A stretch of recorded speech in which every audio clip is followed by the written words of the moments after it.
כל יוצרי... היי חברים, אני יכול להיות איתכם כנה לרגע? למה כל יוצרי התוכן הקטנים נראים כאילו הם כלום?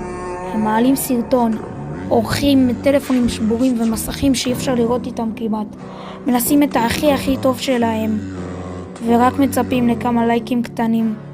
הקהל קטן, הצפיות נמוכות, הם עדיין מצפים יום אחרי יום, ממשיכים לערוך, ממשיכים לעלות, ועדיין לא מוערכים מספיק. הם לא מוותרים, למרות שאתם, כן בסוף ויתרתם. אז למה להם לא מגיע את הצ'אנס הזה? להיות גדולים, כמו כל היוטיוברים האחרים. אז אם אתם רואים מישהו שהוא יוצר תוכן קטן, בבקשה, תפרגנו לו בלייק, תגיבו לו תגובה, תמשיך ככה. תפרגנו לו, תגידו לו, אתה יכול. כי מי שאמרתם לו את זה אתמול, יכול להיות המיסטר ביסט של מחר.